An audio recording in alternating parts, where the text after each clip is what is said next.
Hello प्यारे बच्चों, let's read the question.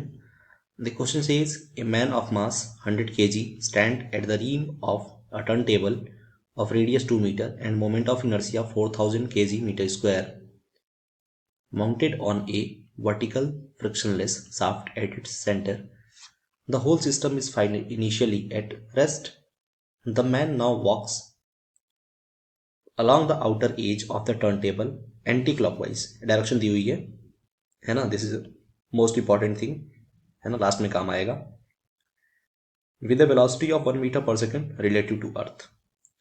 Question is asking through what angle will it have to rotate it when the man reaches his initial position on the turntable. यानी कि पूछ रहा है कि कितने डिग्री वो रोटेट करेगा टर्नटेबल अगर वो मैन अपनी इनिशियल पोजीशन पे पहुंच जाता है तो. ठीक है, तो अगर सबसे पहले हम कॉन्सेप्ट अगर अप्लाई करें तो हम लिख सकते हैं क्या इसके लिए, velocity of man with respect to turn table equals to, यहाँ पर रिलेटिव वेलोसिटी कॉन्सेप्ट यूज हो रहा है, equals to velocity of man with respect to ground minus velocity of turn table with respect to ground.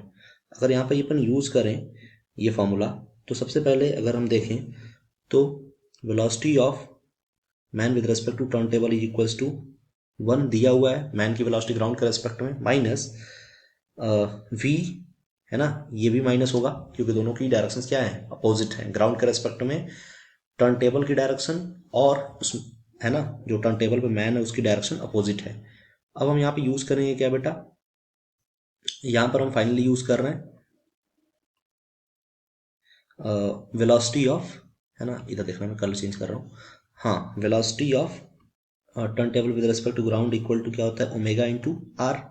ठीक है, अगर इसको निकालते हैं तो वी टी जी यानी कि velocity of turn table with respect to ground क्या आएगा, omega that is 0.05 from last and R is given as 2 radius जो है.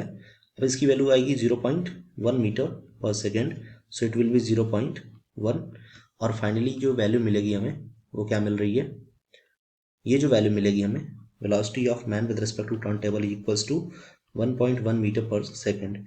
अगर हम ओमेगा निकाले बेटा यहाँ से, है ना, with respect to turn table यानी कि angular velocity of that man with respect to turn table is equals to क्या होता है ना, आपको पता है linear velocity equal to angular velocity times of radius, तो वहां से हमने अपोजिट कर दिया तो ये आ गया.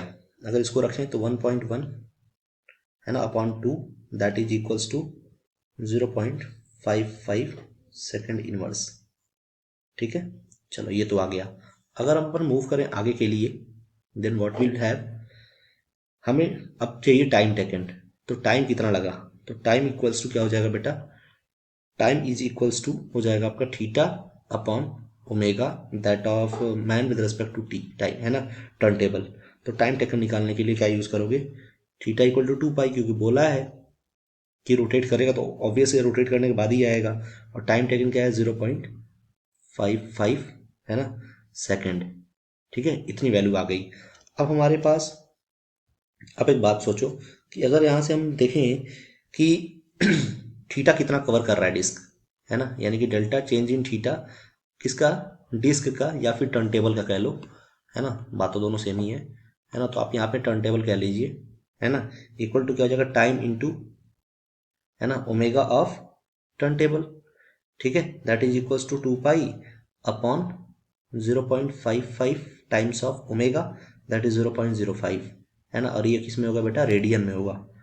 अगर इसको निकालने को देखें अपन तो निकालने के बाद वैल्यू क्या आती है, जो वैल्यू आएगी वो 2 पाई बाई आएगी बेटा 11, है ना. जब इसको कैंसिल कराओगे तो क्या आएगा, 11 आएगा. ये क्या हो जाएगा आपका रेडियन. अब एक बात बताना कि जो थीटा होगा वो कितना होगा, जो चेंज इन थीटा हो रहा है वो 2 पाई बाई 11 तो आ गया. तो पहली बात तो ऑप्शन नंबर बी यानी 4 पाई बाई 11 और ऑप्शन नंबर सी ऑलरेडी ऐसे रिजेक्ट हो गए because value is getting differ. अब दो वैल्यू हमारे पास बची हुई है, option number 1 and option number 4. दोनों में ऑप्शन से हमारे डायरेक्शन अपोजिट है. अब बात करते हैं डायरेक्शन की. डायरेक्शन बेटा देखो, जब भी टर्न टेबल की डायरेक्शन होगी ना तो वो मैन के रेस्पेक्ट में अपोजिट होगी. यानी कि अगर मैन का देखा जाए तो क्लॉकवाइज है, तो इसका क्या होगा बेटा, डायरेक्शन जो होगा यानी कि जो थीटा का डायरेक्शन होगा टर्न टेबल के लिए वो क्या होगा, just opposite to that man. तो अगर मैन का एंटी क्लॉकवाइज तो इसका होगा आपका क्लॉकवाइज. सो ये correct option will be option number 4 for this question. है ना। बाकी सारे A1 2 3 गलत है, 4 ऑप्शन आपका सही है। I hope you understood it well. All the best.